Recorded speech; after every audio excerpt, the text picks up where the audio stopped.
بسم الله الرحمن الرحيم. السلام عليكم ورحمة الله تعالى وبركاته. أرحب بجميع المتابعين الكرام في تغطية سكرين ماتش قناة سكرين ماتش للمونديال مونديال قطر 2022 الذي يصل إلى محطته الأخيرة.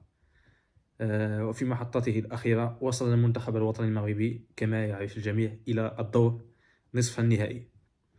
الوصول إلى الدور نصف النهائي جاء على حساب مجموعة الموت، المجموعة التي أوقعته مع المنتخب الكرواتي وصيف حامل اللقب، والمنتخب البلجيكي ثالث العالم في النسخة الماضية، ثم المنتخب الكندي متصدر تصفيات أمريكا الشمالية. المنتخب الوطني المغربي تصدر هذه المجموعة بعد التعادل أمام المنتخب الكرواتي والفوز على المنتخب البلجيكي والمنتخب الكندي، ثم صعد إلى دور الثمن النهائي لأول مرة منذ سنة 1986 ولثاني مرة في تاريخ أسود الأطلس. ثم جاء بعد ذلك الإنجاز التاريخي بالصعود إلى ربع النهائي على حساب المنتخب الإسباني، ليكون رابع منتخب إفريقي يصل إلى هذا الدور أو يحقق هذا الإنجاز بعد نيجيريا والسنغال وغانا. ثم يأتي الإنجاز الخارق للعادة، الإنجاز الغير مسبوق عقب الصعود إلى الدور نصف النهائي على حساب المنتخب البرتغالي، وهي كلها منتخبات كانت مرشحة بقوة للظفر بهذه النسخة. يأتي الصعود إلى الدور نصف النهائي لأول مرة في تاريخ كرة القدم الإفريقية، وهي من المرات القليلة التي يصل فيها منتخب خارج أمريكا اللاتينية وقارة أوروبا إلى الدور نصف النهائي، تحديدا بعد منتخبات أمريكا وتركيا وكوريا الجنوبية. فقط هي من كسرت القاعدة. ينضاف إليها الآن المنتخب الوطني المغربي الذي وصل إلى الدور نصف النهائي قبل أن يستسلم في مقابلة كانت غاب فيها الحظ على أسود الأطلس أمام المنتخب الفرنسي، وانهزم بهدفين نظيفين في مقابلة ظلم فيها صراحة المنتخب الوطني المغربي تحكيميا. كانت له على الأقل ضربة جزاء في تلك المقابلة كانت لتغير الكثير من مجرى اللقاء. اليوم كانت هناك مباراة ترتيب بين المنتخب المغربي والمنتخب الكرواتي. به بدأنا وبه أنهينا المنافسة. المنتخب الوطني المغربي للأسف انهزم في هذه المقابلة بهدفين مقابل هدف، في مقابلة أضاع فيها المنتخب الوطني المغربي سيلا من الفرص الضائعة. للأسف مقابلة جاءت في ظروف اللي خاصة بعد الإقصاء أمام المنتخب الفرنسي، وديك المرارة بحكم أن اللاعبين كانوا يرغبون في الوصول إلى النهائي والتتويج باللقب. صراحة اللاعبين رفعوا سقف الطموحات عاليا في هذه النسخة. المقابلة اليوم أمام المنتخب الكرواتي غاب فيها مجموعة من العناصر التي كانت أساسية في التشكيلة ديال أسود الأطلس. غاب المدافع جواد اليميق، أو غاب المدافع غانم سايس وحضر المدافع جواد اليميق. غاب المدافع نايف أقرد وحضر المدافع أشرف داري. غاب نصير المزراوي. غاب عز الدين أناحي طيلة شوط. غاب سليم أملاح أيضا طيلة شوط من المباراة. أصيب اللاعب أشرف داري بعد نهاية الشوط الأول. أصيب كذلك جواد اليميق، فاضطر المدرب إلى إدخال بدر بنون في الشوط الثاني، ثم إعادة سفيان أمرابط إلى مركز المحور في خط الدفاع، وهو مركز لم يعتد على اللعب فيه. كلها ظروف ساهمت في عدم تمكن المنتخب الوطني المغربي من إحراز الرتبة الثالثة، إضافة إلى قوة الخصم كذلك. الخصم الذي يمتلك دكة بدلاء من الطراز العالي، خيارات من المستوى العالي. المنتخب الكرواتي أيضا قدم بطولة في المستوى، وأكد أن وصوله إلى النسخة الماضية، نهائي النسخة الماضية والحلول وصيفا، لم يكن بالصدفة أبدا. فكانت هذه مشاركة مشرفة صراحة للمنتخب الوطني المغربي. كنا نطمح إلى الأكثر، فوليد الركراكي الناخب الوطني صدر إلينا تلك الطاقة وتلك الطاقة الإيجابية، وجعلنا نعيش في حلم، وجعلنا نرفع سقف الطموحات عاليا. ولوهلة كنا نفكر في حمل الكأس، وهذا يدعو للفخر صراحة. وهذا الجيل أعتبره بكل صراحة هو أعظم جيل مر في تاريخ كرة القدم المغربية. هذا أعظم إنجاز في تاريخ كرة القدم المغربية منذ تأسيس الجامعة الملكية المغربية لكرة القدم سنة 1955. برأيي هذا أعظم إنجاز. حتى إنجاز كأس إفريقيا سنة 1976 بذلك الشكل الذي كان فيه يعني تلك المسابقة لا يضاهي هذا الإنجاز بالوصول إلى نصف نهائي منافسة من حجم كأس العالم بإشعاعها العالمي الكبير والهالة التي ترافق هذه البطولة. فكل الشكر لأسود الأطلس، كل الشكر لوليد الركراكي الناخب الوطني الذي ضرب عدة عصافير بحجر واحد في هذه المنافسة. أعاد المنتخب الوطني المغربي إلى الواجهة، عرف العالم على كرة القدم المغربية، أعاد تسويق المنتوج الكروي المغربي، أعاد الثقة لمجموعة من الركائز الأساسية في المنتخب الوطني المغربي، أعاد الاعتبار لعدة عناصر. عندما أقول أنه أعاد الثقة لمجموعة من العناصر في التركيبة الأساسية، أتحدث عن حكيم زياش الذي كان يعيش في ظلمات دكة البدلاء في فريقه تشيلسي. كانت علاقته مع الناخب الوطني السابق محل جدل كبير. كان مبعد من التشكيلة ديال أسود الأطلس. وليد الركراكي أعاد الثقة لهذا اللاعب، أعاده للظهور، ثم أعاد تسويقه من جديد.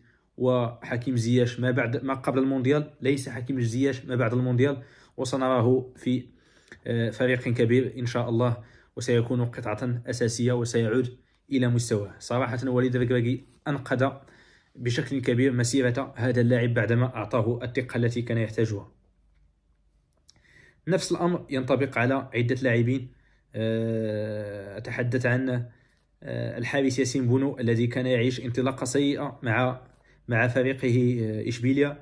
أتحدث عن بالذات يوسف النصيري. كلنا نعلم حجم الانتقادات التي تعرض لها هذا المهاجم، سواء من الجماهير المغربية، الجماهير الإسبانية، جماهير نادي سيفيا إشبيليا. الناخب الوطني المغربي كان الوحيد الذي دافع عن هذا اللاعب، وفقة القليل من الإعلاميين الشرفاء، والبعض حاول الضرب من تحت الحزام. كلنا نعرفهم بالأسماء، فقط الناخب الوطني المغربي هو من دافع عن هذا اللاعب، وأكد أنه سيكون الخيار الأساسي لنا في المونديال، وأكد أنه مهاجم المنتخب الأول، وفعلا ذلك ما كان. وكلنا يعني شاهدنا يوسف النصيري في توب الرجل الحاسم أمام البرتغال، أمام كندا في دور المجموعات. قدم سخاء بدنيا كبيرا، اللاعب الذي أثبت أنه لا غنى عنه، وأعاد له الثقة وأعاد تسويقه أيضا من جديد، وأحيا فيه يعني ما كان يتميز به هذا اللاعب. وبالتأكيد أيضا فيوسف النصيري قبل المونديال ليس يوسف النصيري بعد المونديال. من يوسف النصيري إلى بدر بنون، كلنا اليوم شاهدنا تصريح هذا المدافع بعد المقابلة. شاهدنا تصريح بدر بنون كان يبكي، دموع الرجال، دموع الفخر بتمثيل المنتخب الوطني المغربي، دموع استعادة الثقة، دموع العودة إلى الميادين. كنا كنعرفوا أن بدر بنون يعني كان ممكن يعتزل فترة من الفترات بعد أن أصيب بفيروس كوفيد لفترتين متتاليتين، ما ترتب عنه مضاعفات في القلب، ونصحه العديد من الأطباء يعني بالتوقف عن ممارسة كرة القدم. كنعرفوا قصة بدر بنون، اللاعب الذي ظلم سنة 2018 مع الناخب الوطني السابق أو الأسبق هيرفي رونار بعد أن استبعده من اللائحة النهائية التي ستخوض كأس العالم في الأسبوع الأخير قبل المونديال. الناخب الوطني وليد الركراكي أعاد الثقة لهذا المدافع، أعاد له الاعتبار واستدعاه، رغم أنه كان يمر بفترة سيئة، رغم أنه كان يفتقر للتنافسية، إلا أن وليد الركراكي أعاد هذا اللاعب ومنحه فرصة العمر للظهور في المونديال، بل ومنحه الفرصة للعب في مقابلة اليوم. من بدر بنون إلى عز الدين أناحي، إلى سفيان بوفال، إلى مجموعة من اللاعبين الذين أعيد اكتشافهم في هذا المونديال. جواد اليميق، يحيى عطية الله. صراحة سليم أملاح مجموعة من اللاعبين الذين أعاد لهم وليد الركراكي الثقة وسوقهم على المستوى العالمي. هذه هي القوة ديال وليد الركراكي، القوة ديالو في منح الثقة للاعبين، القوة ديالو في الثقة في اللاعبين وفي العلاقة ديالو مع اللاعبين، العلاقة اللي كتكون مثل العلاقة ما بين الأخوين. كنا شفنا تصريحات ديال اللاعبين اللي كانوا دائما يرددوا مفهوم العائلة. مفهوم العائلة الذي رسخه وليد الركراكي في فريقه السابق الوداد الرياضي، وأعاد ترسيخه في المنتخب الوطني المغربي. فالمستقبل المستقبل الزاهر ينتظرنا مع هذا المدرب صراحة، وسنكون إن شاء الله في الموعد في النسخة المقبلة من الكان اللي ستكون مهمة جدا. وسبق أن قلنا أنها هي الأهم للمنتخب الوطني المغربي مستقبلا، وسيكون الرهان ديالنا عليها جميعا، والرهان ديال وليد الركراكي اللي أكدها في أكثر من مرة، أكدها في الندوة الصحفية بعد الإقصاء أمام منتخب فرنسا، أكدها اليوم كذلك بعد مقابلة الترتيب. فالكان المقبلة بالكوت ديفوار ستكون المهمة الأهم بالنسبة إلينا أو التحدي الأهم بالنسبة إلينا في الوقت الحالي. فكل التوفيق للمنتخب الوطني المغربي. سنعود لنتحدث حول هذه المشاركة في تقييمها المجمل، لنسلط الضوء على نقاط من زاوية أوسع أو من زوايا أخرى إن شاء الله بعد نهاية المونديال. الآن نفتح صفحة نهائي كأس العالم الذي سيقام اليوم الأحد على استاد لوسيل بالعاصمة القطرية الدوحة. استاد لوسيل أكبر ملاعب المونديال، بين المنتخب الأرجنتيني ومنتخب فرنسا. فالمنتخب الأرجنتيني بقيادة ليونيل ميسي في رقصته الأخيرة، كما أكدنا في الحلقة الأولى من هذا التغطية ديالنا المونديال، أكدنا أن اللاعب ليونيل ميسي الأسطورة الأرجنتينية، أسطورة كرة القدم العالمية، سيحاول للمرة الأخيرة التتويج بالمونديال، وسيضرب بكل قوة وسيعطي كل ما لديه في هذه النسخة. ذلك ما كان صراحة المنتخب الأرجنتيني بقيادة هذا اللاعب قدموا ربما أروع نسخة للمنتخب الأرجنتيني منذ سنوات عديدة. شخصيا منذ بداية متابعة لكرة القدم لم أشاهد المنتخب الأرجنتيني في هذا المستوى العالي جدا، في هذا المستوى من الشراسة والروح الجماعية والإصرار على الانتصار والروح الانتصارية في هذا الفريق. المنتخب الأرجنتيني يوم غد سيواجه المنتخب الفرنسي المدجج بالنجوم، المدجج بالأسلحة الهجومية. شاهدنا المنتخب الذي دائما يعرف كيف ينتصر، يعرف كيف يحسم المقابلات ديالو، المنتخب اللي توج بالنسخة الماضية وسيحاول أن يحافظ على اللقب ديالو ليدخل تاريخ المونديال من أوسع الأبواب ديالو، إلى جانب المنتخب البرازيلي والمنتخب الإيطالي، المنتخبين الوحيدين الذين توجا بنسختين متتاليتين من المونديال.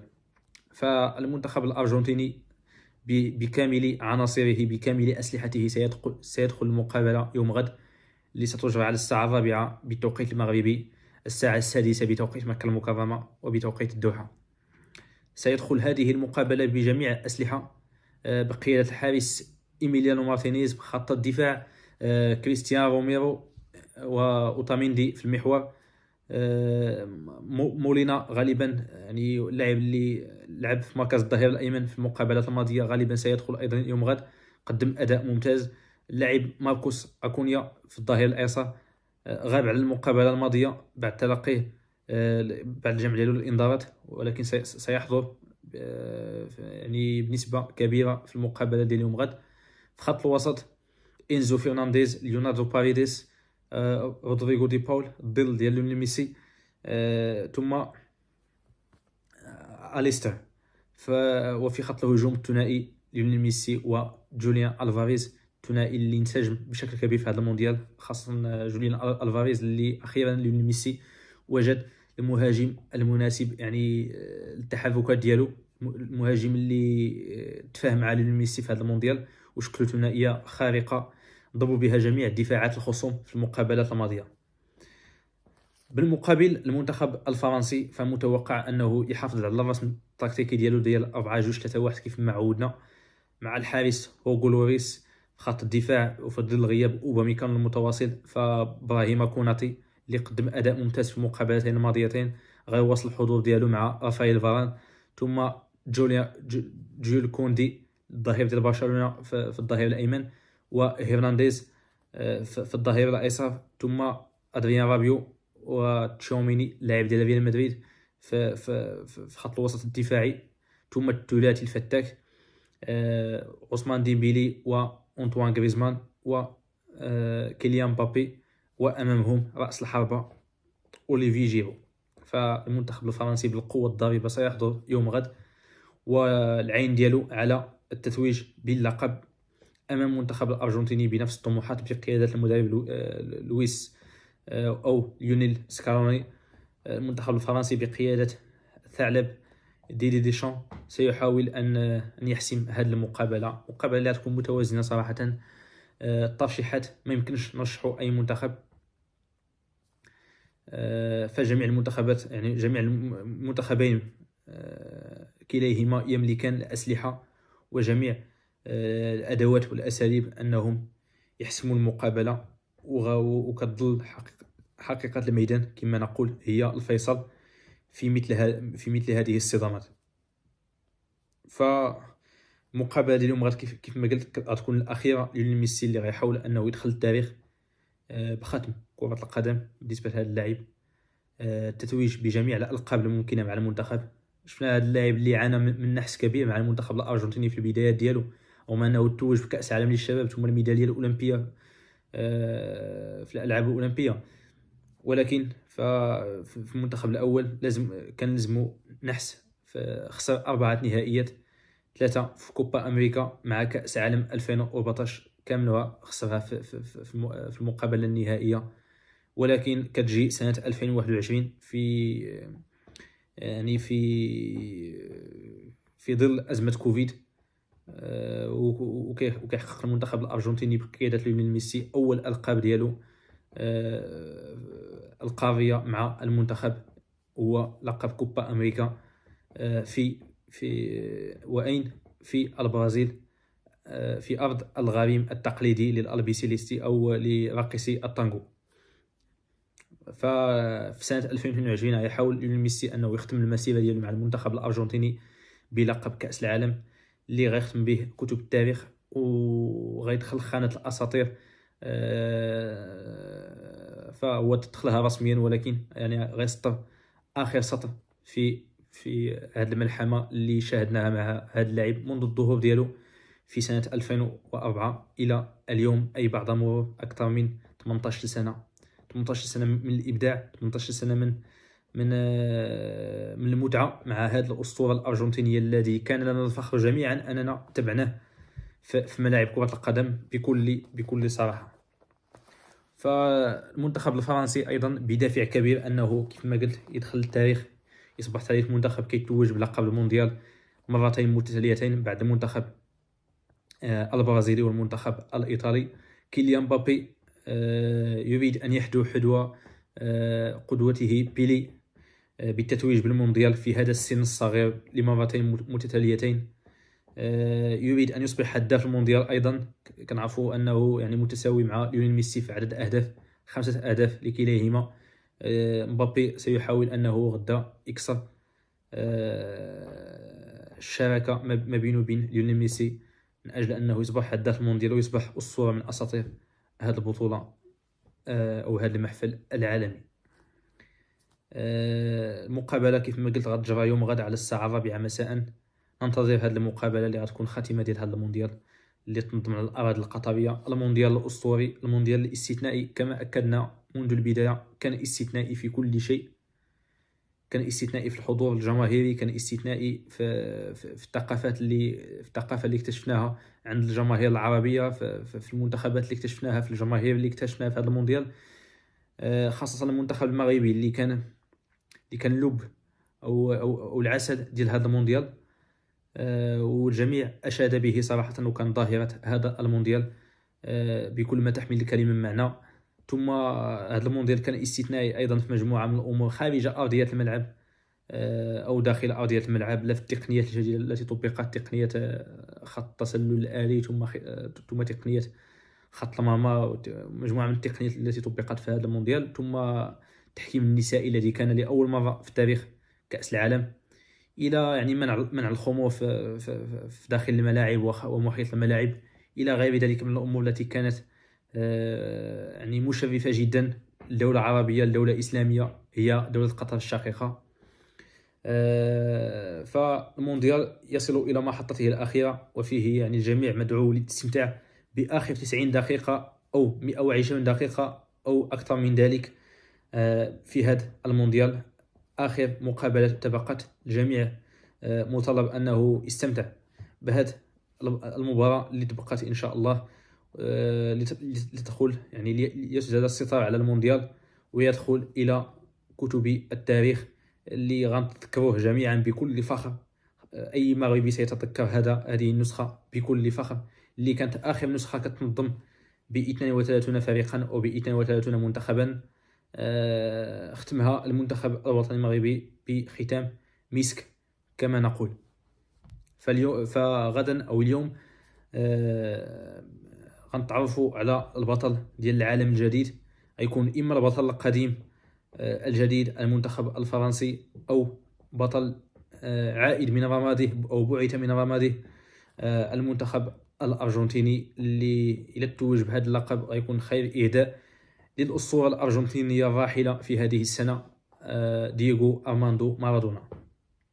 كانت هذه أبرز النقاط اللي عندنا في هذا البث المباشر، اللي حاولنا ندوي فيه على المقابلة ديال المنتخب الوطني المغربي والمشاركة ديالو بشكل عام، ثم على المقابلة المقبلة اللي غتجرى اليوم في استاد مدينة لوسيل بين المنتخب الأرجنتيني والمنتخب الفرنسي، اللي هي المقابلة النهائية. فكنتمنى لكم فرجة ممتعة في هذه المقابلة، وغنتلقاو إن شاء الله يوم غد في حلقة ختامية لهذا المونديال إن شاء الله وبحول الله. شكرا وإلى اللقاء.